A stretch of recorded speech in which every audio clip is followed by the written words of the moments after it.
আমি আমার খুতবার মধ্যে একটা আয়াতে কারিমা তেলাওয়াত করেছি আপনাদের সামনে। হাজার হাজার আয়াতের ভেতর থেকে সূরাতুল কাহফের ছোট্ট একটা আয়াতে কারিমা তেলাওয়াত করেছি আপনাদের সামনে।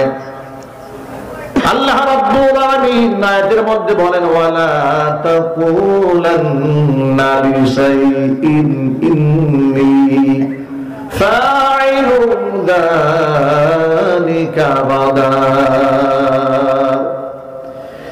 ইল্লা আন ইয়াশা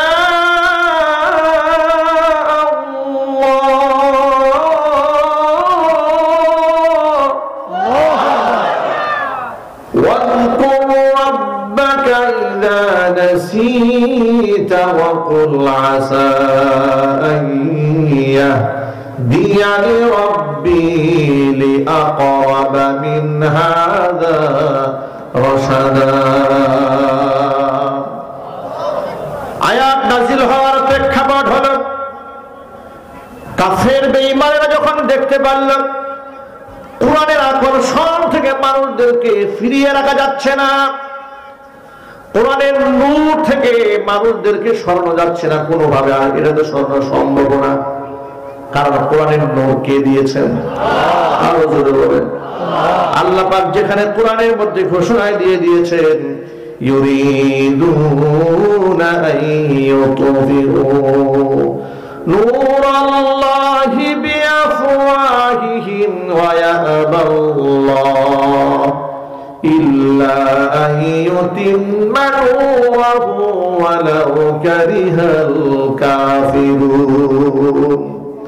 কাফের বেঈমানেরা মুখের ফুৎকার দিয়ে আমি আল্লাহর নূরকে নিভিয়ে দিতে চায়।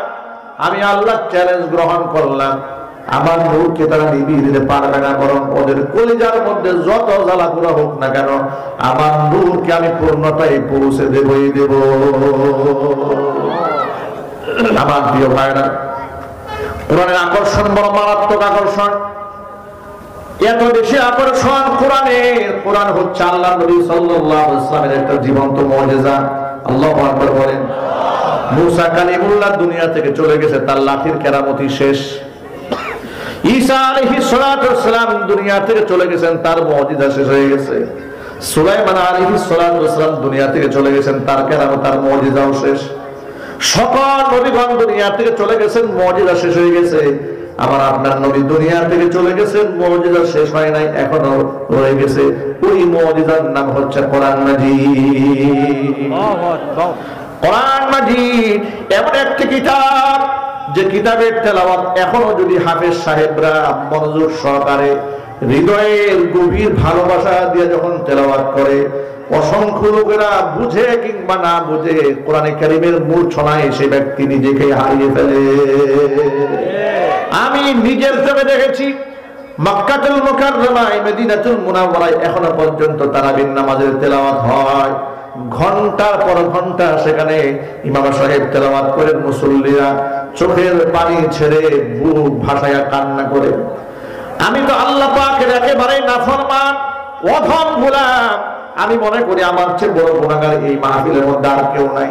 আমি নিজে ফজরের জামাতের মধ্যে ইমামতি করেছি, আমি দেখেছি কোরআন কারীমের তেলাওয়াতে অসংখ্য মুসল্লিদের চোখের পানিতে তাদের বুক ভেসে গেছে। কোরআন কারীম হচ্ছে এমন একটা কিতাব, লা তুহসা আজাইবুহু ওয়া লা তুবলা গারাইবুহু, এর বিস্ময় কোনদিন শেষ হবে না, এটা কোনদিন পুরান হবে না। জোরে জোরে বলে আল্লাহু আকবার। আর চিৎকার দিয়ে এখন আল্লাহু আকবার। এই দেশের এক নাস্তিক বেঈমান বলেছে, তার নাম শাহরিয়ার কবির, বলেছে বাংলাদেশ নাকি কোরআন দিয়ে চলতে পারে না। আমি আপনাদের কাছে জানতে চাই, বাংলাদেশ কোরআন দিয়ে চলতে পারে কিনা? পারে। কোরআন দিয়ে চলার দরকার আছে না নাই? বাংলাদেশ কোরআন দিয়ে চলুক, কারা কারা চান হাত দেখতে চাই। আল্লাহ তুমি আমাদের কবুল করো, কোরআনের জন্য কবুল করে না।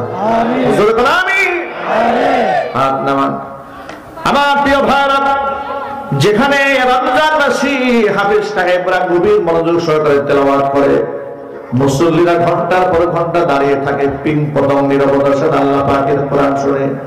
এই রমজান মাসে, এই যে আগত সামনে রমজান, রমজান মাসে 30 পারা কোরআনে কারীমের তেলাওয়াত আমরা খাতমে তারাবির নামাজে শুনতে চাই। নিয়ত নাই? কার কাছে নিয়ত আছে? নামাজ কয় রাকাত? একটু জোরে বলতে হবে। খাতমে তারাবির নামাজ পড়বেন কয় রাকাত? মনে থাকবে ইনশাআল্লাহ। আল্লাহ পাক যেন কবুল করেন। আমিন। রমজান মাসে আমি ছোটবেলা থেকে খাতমে তারাবির নামাজ পড়াই। আল্লাহর খাস রহমতে 11-12 বছর বয়স থেকে আমি খাতমে তারাবির নামাজ পড়াই। এই বয়স পর্যন্ত, এখন তো কন্টিনিউ পারি না, পড়াতে ব্যস্ততা আছে, মাঝে মাঝে পড়াই। আমি আমার জীবনে যতগুলো তারাবির নামাজ পড়েছি, আমি দেখেছি মুসল্লিরা নামাজে বিরক্ত হয়েছে, এই দৃশ্য আমি আমার জীবনে দেখি নাই। সুবহানাল্লাহ। বরং এমন কথা বলতে শুনেছি যে হুজুর তেলাওয়াতটা আরেকটু লম্বা হলে ভালো হইতো। আল্লাহু আকবার বলবেন না? একটু তেলাওয়াত শোনাবো? কষ্ট হচ্ছে না আপনাদের? আউযু বিল্লাহি মিনাশ শাইতানির রাজীম। বিসমিল্লাহির রাহমানির রহিম। ইয়া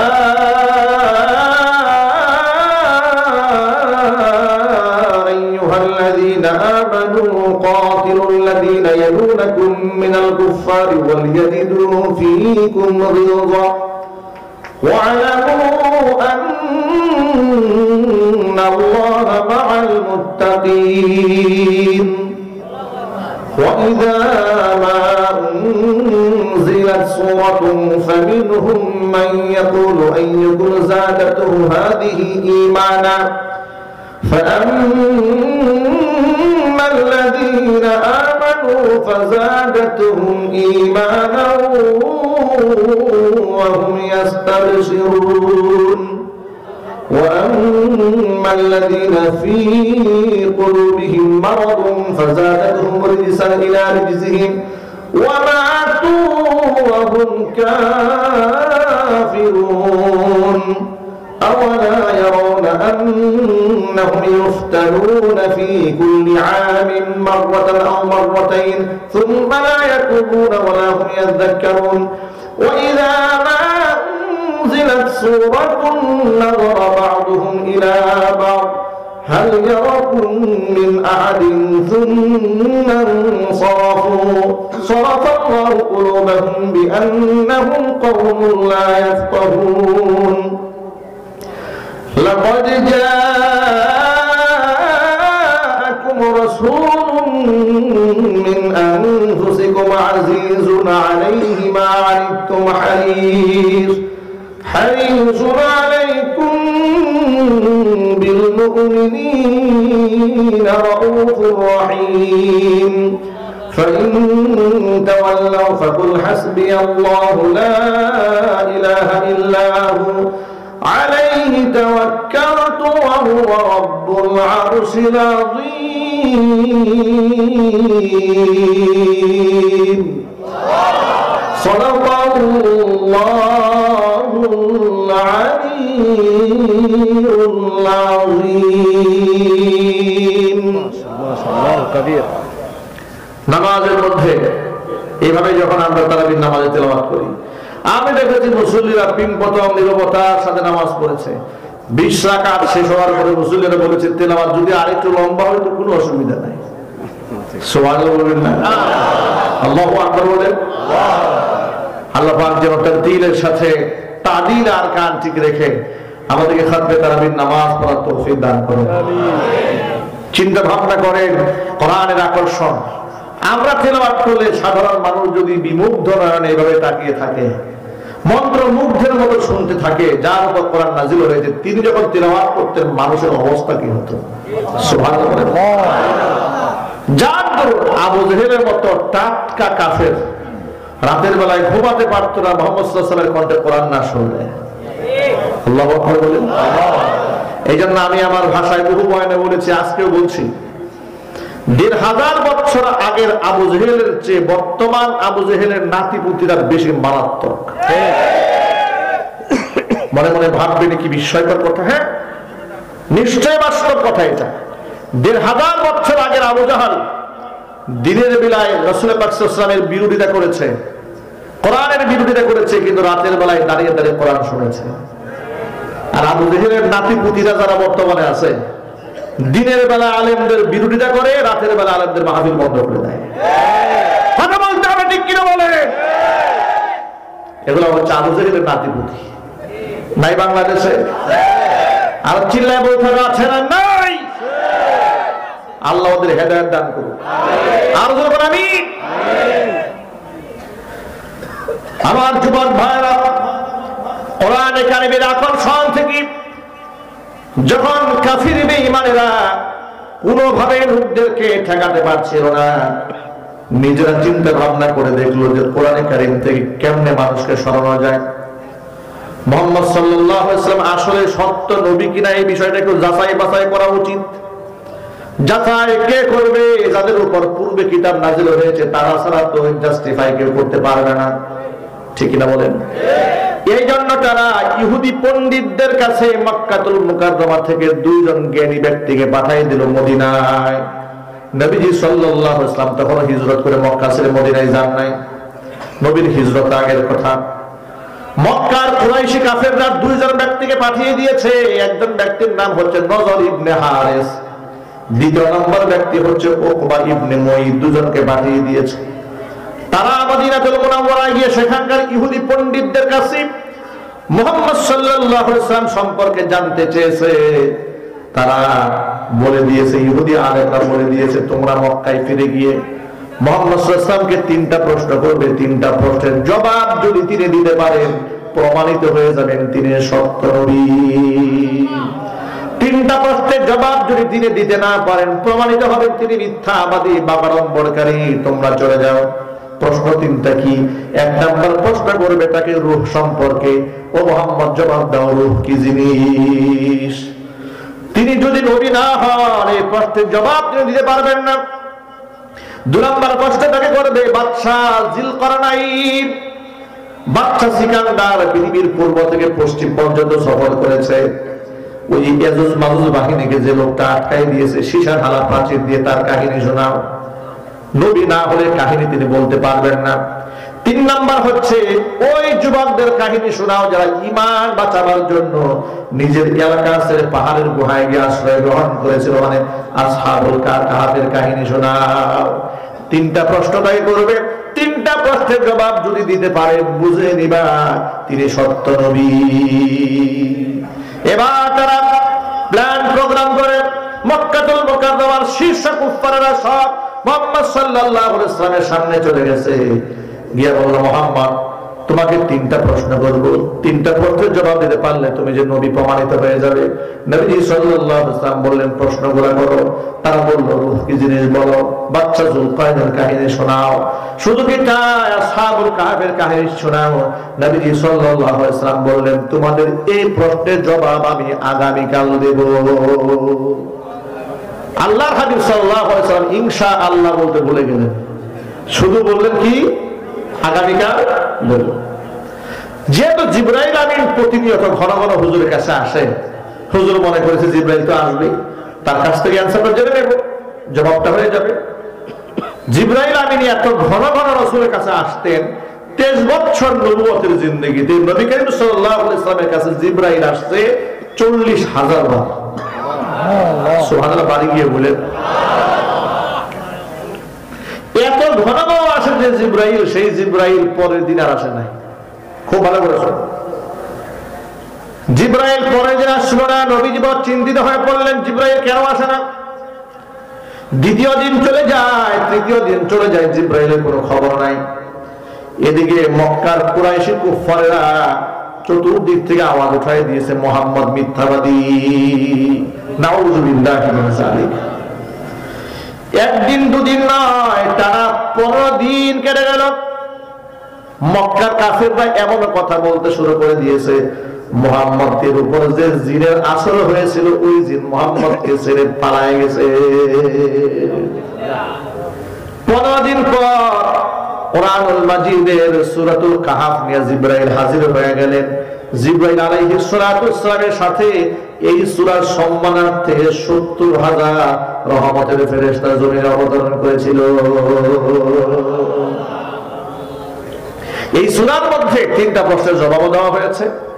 সাথে সাথে এই ১৫ দিন নবী করিম সাল্লাল্লাহু আলাইহি ওয়াসাল্লামের কাছে জিবরাইল কেন আসেন নাই, কারণটা দর্শানো হয়েছে। এই প্রেক্ষাপটেই তো সূরা নাজিল হয়। আমি আমার খুতবার মধ্যে যে আয়াতটা তেলাওয়াত করেছি, এই আয়াতটাই হচ্ছে ১৫ দিন না আসার প্রশ্নের জবাব। আল্লাহ পাক তার রাসূলকে একটা সতর্কবাণী দিলেন, নবীজি আপনি যে বললেন ওদেরকে যে আমি আগামীকাল বলবো, ইনশাআল্লাহ আপনি কেন বললেন না?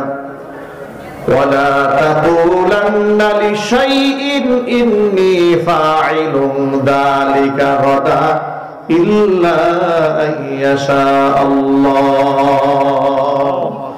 আগামীকাল আমি করব কিংবা বলবো এমন কোন সিদ্ধান্ত ভবিষ্যতের ব্যাপারে বলতে গেলে ইনশাআল্লাহ ব্যতিরেকে আপনি কোনো কথা বলবেন না।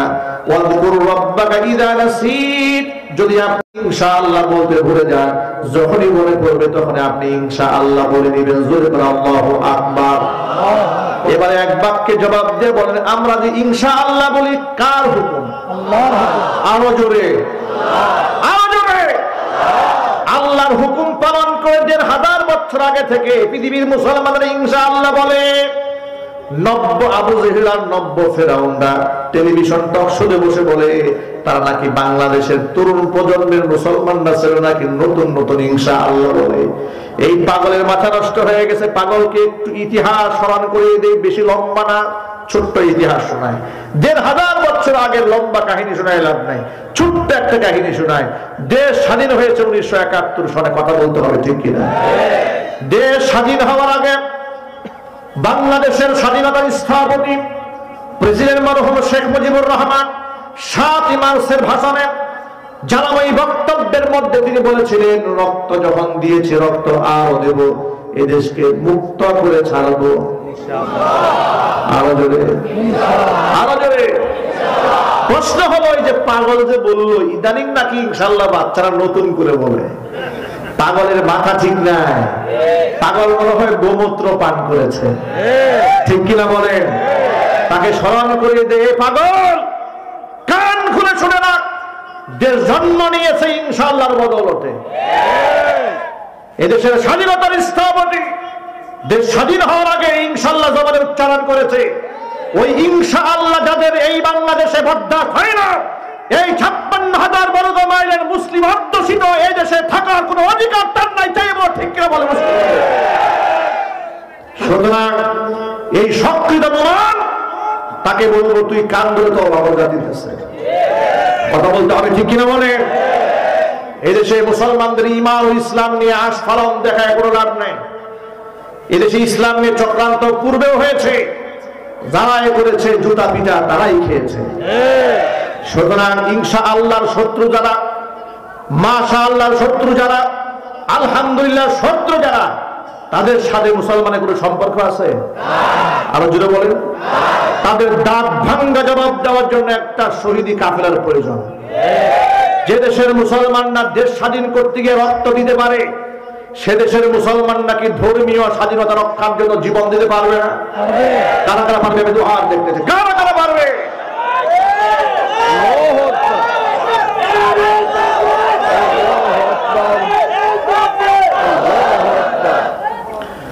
যুবকেরা আমার, যৌবনকে আল্লাহ রাব্বুল আমিন দান করেছেন, শক্তি আল্লাহ রাব্বুল আমিন দান করেছেন।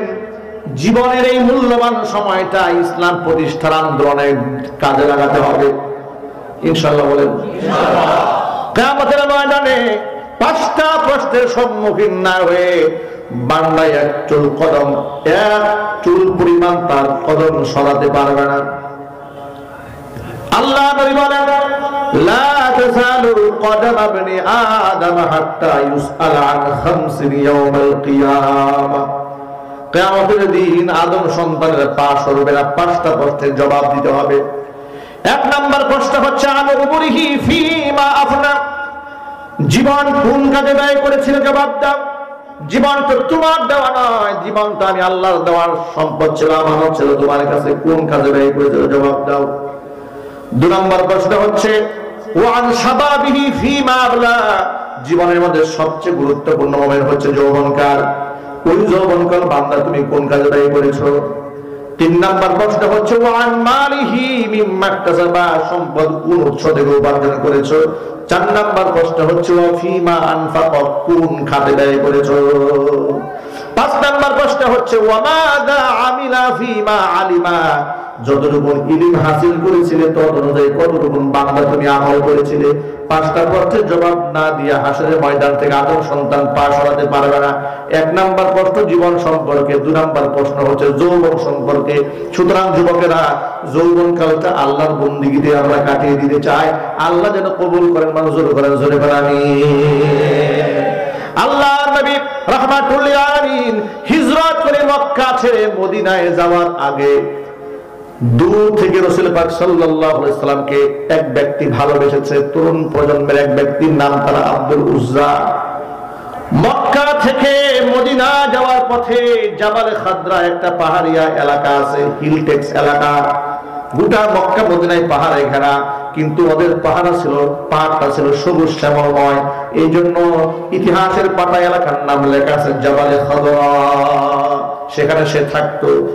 ছোট্টবেলায় তার বাবা মারা গেছে, এটি অবস্থায় চাচা তাকে বড় করেছে। বয়স হয়েছে এখন 20 বছর, নাম তার আব্দুল উজ্জা।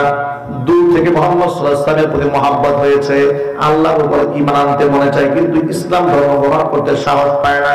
কারণ বৈরী পরিবেশ, ডানে বামে সামনে পিছনে যারা আছে সবগুলাই বেঈমান মুশরিক। অপেক্ষা আছে, চাচা যদি মুসলমান হয় তাহলে আমার জন্য ইসলাম ধর্ম গ্রহণ করা সহজ হয়ে যায়।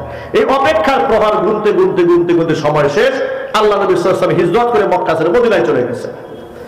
আল্লাহ নবী সাল্লাল্লাহু আলাইহি ওয়াসাল্লাম মক্কা ছেড়ে মদিনায় চলে গেছে, সংবাদ যখন ওর কানে আসছে, এখন তার ধৈর্যের বাঁধ হয়ে গেছে। চাচার সামনে গিয়ে বলে, চাচাজি মুহাম্মদ সাল্লাল্লাহু আলাইহি ওয়াসাল্লামের নাম শুনেছেন? বলে হ্যাঁ শুনেছি। তিনি যে এক আল্লাহর কথা বলেন আপনার কাছে কেমন লাগে? চাচা বলছে ভাতিজা মানেটা কি? বলে মানে হলো আমার তো তাই মনে হয়, আমার কাছে মনে হয় লাত উজ্জা হুবল এগুলো আমাদের দেবতা নয়, আমাদের রব নয়, আমাদের রব আল্লাহ। আমার তো মনে হয় ইসলাম ধর্ম গ্রহণ করা উচিত। চাচা আপনি কি মুসলমান হবেন? চাচা রাগ হয়ে গেছে, ভাতিজা সাহস তোমার কম না। আমার মুখের সামনে দাঁড়াইয়া বাপ দাদা ধর্মের মুখের মধ্যে চুনকালি দিয়ে ধর্মান্তরিত হওয়ার কথা বলো। নেক্সট টাইম যদি তোমাকে আমি আমাদের ধর্মের বিরুদ্ধে কোনো কথা বলতে শুনি, তোমাকে দেওয়া টাকা পয়সা টাকা তুমি যা দিয়েছিলাম সব কিন্তু আমি ছিনাই নেব। আব্দুল উজ্জা বলে চাচা যদি তাই হয়ে থাকে তাহলে আপনি আমাকে যে সম্পদ দিয়েছিলেন সব আপনাকে ফিরাই দিলাম, আর আপনাকে সাক্ষী রেখে ঘোষণা দিলাম আশহাদু আল্লা ইলাহা ইল্লাল্লাহু ওয়াহদাহু লা শারীকা লাহু ওয়া আশহাদু আন্না মুহাম্মাদান আবদুহু ওয়া রাসূলুহু। কালিমার ঘোষণা দেওয়া মাত্র চাচা বলল, ভাগ্যে তোমার সাহস কম নাই, আমার চোখের সামনে দাঁড়িয়ে ইসলাম ধর্ম গ্রহণ করেছো, সম্পদ তো সব পেলাম, কিন্তু তোমার গায়ে যে জামা পরের লুঙ্গি ওটাও তো আমার টাকায় কেনা হলো। তাকে আটকায় দেওয়ার জন্য সে পলিসি অবলম্বন করেছে। ভাতিজা বলে চাচাজি ইসলাম ধর্ম গ্রহণ করার জন্য সব দিয়ে দিয়েছি, জামা লুঙ্গি দিতে পারবো এটা তো হয় না। সাথে সাথে 20 বছরের তরুণ গায়ের জামা খুলে দিয়েছে, পরের লুঙ্গিটা খুলে চাচার হাতে ধরিয়ে দিয়েছে, উলঙ্গ হয়ে গেছে। আল্লাহু আকবার। যুবকেরা, ইসলামের জন্য আমি আর তুমি কতটুকু ত্যাগ করেছি। আমরা তো ইসলাম মানি সেখানে সুবিধা আছে, যেখানে কথা বলতে হবে ঠিক কিনা বলে। ইসলাম মানি সেখানে সুবিধা আছে, যেখানে যেখানে সুবিধা নাই সেখানে আমাদের ইসলামও নাই। কিন্তু এই সাহাবী সব দিয়ে দিয়েছে। উলঙ্গ অবস্থায় মায়ের কাছে দৌড়ে গেছে। মা তার প্রাপ্তবয়স্ক সন্তানকে উলঙ্গ দেখে বলছে, বাবা তোমার এই অবস্থা কেন? সন্তান বলে, মা ইসলাম ধর্ম গ্রহণ করার কারণে আমার এই অবস্থা হয়েছে, আমার চাচা সব ছিনিয়ে নিয়েছে, এমনকি গায়ের জামা পরনের লুঙ্গিটা পর্যন্ত আমাকে আনতে দেয় নাই, খুলে রেখে দিয়েছে। মা বললো, বাবা আমার কাছে তুমি চাও কি? মা তোমার কাছে তেমন চাওয়া পাওয়া নাই, শুধুমাত্র একটুখানি বস্ত্র চাই, যে বস্ত্র দিয়ে লজ্জাস্থান আবৃত করে বিশ্ব নবী মুহাম্মদ রাসূলুল্লাহ সাল্লাল্লাহু আলাইহি ওয়াসাল্লামের খেদমতে হাজির হয়ে যেতে পারি। মা ঘরের ভেতর থেকে একটা কম্বল এনে দিলেন, ওই কম্বলটাকে কেটে দিয়া কেটে দুটা টুকরা বানালেন, টুকরা বানিয়ে একটা টুকরা দিয়ে কোমরে লজ্জাস্থান ঢাকলেন, আর একটা টুকরা দিয়ে করে ঢাকলেন। বহু কষ্ট করে মক্কাতুল মুকাররমা থেকে মদিনাতুল মুনাওয়ারা লম্বা পথ পেরিয়ে আল্লাহর হাবিব রাহমাতুল লিল আলামিনের খেদমতে তিনি হাজির হয়ে গেলেন। মসজিদে নববীতে জীর্ণ শীর্ণ অবস্থায় বসে আছেন। আল্লাহর হাবিব সাল্লাল্লাহু আলাইহি ওয়াসাল্লামের চাঁদ মুখখানা দেখার জন্য নবীজির হুজরাখানা থেকে যখন বের হয়ে এলেন, জীর্ণ শীর্ণ সাহাবীকে বসে থাকতে দেখে বললেন, তোমার নাম কি, তোমার এই অবস্থা কেন? তিনি বললেন, নবীজি আমার নাম আব্দুল উজ্জা, আমার সাথে এই হয়েছে, আমি কোনো গরিব মানুষ নই, কিন্তু ইসলাম ধর্ম গ্রহণ করার কারণে আজকে আমার এই অবস্থা হয়েছে।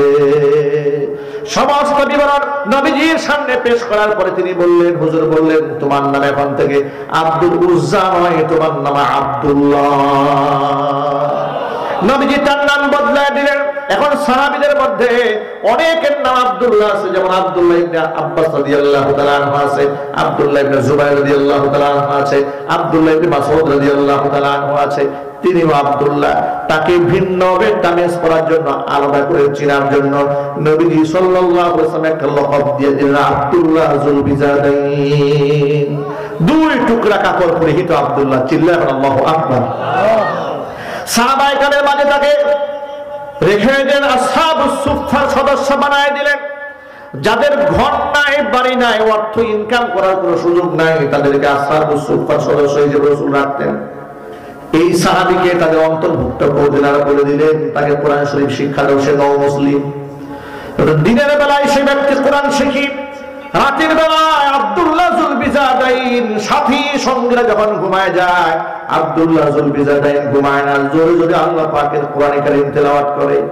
এত মন প্রাণ উজাড় করে তিনি তেলাওয়াত করেন, তার সাথী সঙ্গীরা ঘুমাতে পারে না।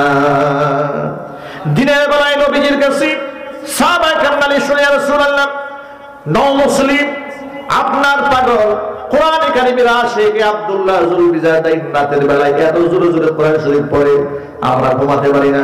নবীজি বললেন, খবরদার, তার কালাম তেলাওয়াত করতে দাও। ও যুবকেরা, চিৎকার দিয়ে বলুন না আল্লাহু আকবার। যে বয়সে যুবকেরা পাবজি গেম নিয়ে পড়ে থাকে, ফেসবুক নিয়ে পড়ে থাকে, হোয়াটসঅ্যাপ ভাইবার নিয়ে পড়ে থাকে, খেলা দেখা নিয়ে পড়ে থাকে, জোরে বলতে হবে ঠিক কিনা? ওই বয়সে আব্দুল্লাহ যুল বিজাদাইন আল্লাহর জন্য জীবনের সব দিয়ে দিয়েছে।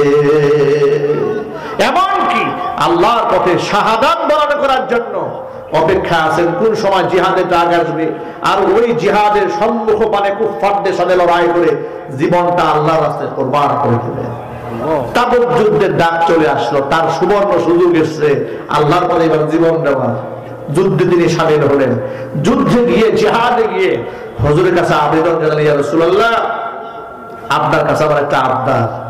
ইসলামের জন্য তো আমি সবই দিয়ে দিয়েছি, শুধু জানটা বাকি আছে। আপনি আমার জন্য আজকে খাস দিলে একটা দোয়া করবেন, যাতে করে এই জিহাদে আমি শহীদ হয়ে যাই। আল্লাহু আকবার বলে। মুসলমানেরা এখন ইসলামের জন্য জীবন দিতে চায় না, সবাই নাদুস নুদুস হয়ে থাকতে চায়, কেউ ঝুঁকি নিতে চায় না। এই জন্য মুসলমানদের কপালে দুঃখ এবং দুর্দশা নামে এসেছে, ঠিক কিনা বলে? আব্দুল্লাহ যুল বিজাদাইন যখন শাহাদাত তামান্না পেশ করলেন, নবীজি সাল্লাল্লাহু আলাইহি সাল্লাম গাছের একটা ছাল এনে আব্দুল্লাহর বাজুর মধ্যে বেঁধে দিলেন, আর আল্লাহ রাব্বুল আলামিনকে ডেকে বললেন, রব্বুল আলামিন, আমি আব্দুল্লাহর রক্ত কাফেরদের জন্য হারাম বানিয়ে দিলাম। আব্দুল্লাহ কেঁদে জার হয়ে গেলেন, নবীজি, আমি চাইলাম আপনার কাছে শাহাদাত, আর আপনি আমার রক্তটাই হারাম বানিয়ে দিলেন, কাফেররা আমাকে ছুঁতেও পারবে না। হুজুর বলেন, আব্দুল্লাহ রে, আল্লাহর পথে জীবন দেওয়ার তোমার মনের মধ্যে যে তামান্না আমি দেখতে পেয়েছি, ওই তামান্না নিয়ে জ্বরে আক্রান্ত হয়ে যদিও তুমি মারাও যাও, আল্লাহ পাক তোমাকে শহীদের মর্যাদা দিয়ে দিবেন। ঠিক তাই হলো। তাবুক প্রান্তরে এই সাহাবী এত মারাত্মক জ্বরে আক্রান্ত হয়ে গেলেন, ওই জ্বরে তিনি মৃত্যুবরণ করলেন। নবীজির কানে আওয়াজ গেল, রাসূলুল্লাহ, আপনার সে আসে আল্লাহর পথে শহীদ হওয়ার তামান্না যিনি পেশ করেছিলেন, তিনি জ্বরে আক্রান্ত হয়ে মারা গেছেন। নবীজি বললেন তখন গভীর রাত, তাকে গোসল দাও, কাফনের কাপড় পরাও, আমি তার জানাজার ইমাম হব। নবীজি জানাজার নামাজের ইমামতি করলেন। কবর খনন করা হলো, নবীজি নিজে কবরের মধ্যে নেমে গেলেন, নিজ হাতে আব্দুল্লাহ জুলবিজাদাইনকে কবরে মাদফন করলেন। কবরের মধ্যে শুয়ায় দিয়ে আল্লাহ হাবিব কবর থেকে উঠে এসে আল্লাহ পাকের কাছে দোয়া করে বললেন, আল্লাহুম্মা ইন্নী আমসাইতু আনহু রাদিয়ান ফারদান। আল্লাহ তাআলা, আজকে সন্ধ্যা পর্যন্ত আমি আব্দুল্লাহ জুলবিজাদাইনের প্রতি রাজি ছিলাম, মেহেরবানি করে তুমি তার প্রতি রাজি হয়ে যাও। বর্ণনাকারী সাহাবী আব্দুল্লাহ ইবনে মাসউদ রাদিয়াল্লাহু তাআলা আনহু বলেন, জীবনে আমি মৃত্যুবরণ করার জন্য কোনদিন আফসোস করি নাই, কিন্তু ওই দিন আমার আফসোস হয়েছিল, আর এই জায়গায় যদি আব্দুল্লাহ জুলবিজাদাইনের লাশটা না হয়ে আমি আব্দুল্লাহ ইবনে মাসউদের লাশ হতো, জীবনটা আমার ধন্য হয়ে যেত। নবীজি সাল্লাল্লাহু আলাইহি ওয়াসাল্লাম যার ব্যাপারে বলেছেন, সন্ধ্যা পর্যন্ত তার উপর আমি খুশি। আল্লাহু আকবার, আরো জোরে বলেন আল্লাহু আকবার। ও যুবক ভাইরা আমার, আল্লাহর দ্বীনের জন্য জীবন উৎসর্গ করতে রাজি আছেন কারা? দু হাত দেখতে চাই। আল্লাহ পাক যেন আমাদের সকলকে কবুল করেন, মঞ্জুর করেন, জোরে জোরে করেন আমিন। আমার জীবন, আমার মরণ, আমার জিন্দেগি, ইয়া ইলাহি ইয়া ইলাহি কবুল করো আমার বন্দেগী। আমার জীবন, আমার মরণ, আমার জিন্দেগী, আমি যে প্রভু অসহায়, নিরাশ্রয় দুর্বল, নিরাশ্রয় দুর্বল, তুমি শুধু পার দিতে শক্তি ও সম্বল, শক্তি ও সম্বল। তাই দয়াময়, তাই দয়াময়, দাও গো বক্ষে দিনের অনুভূতি। আমার জীবন,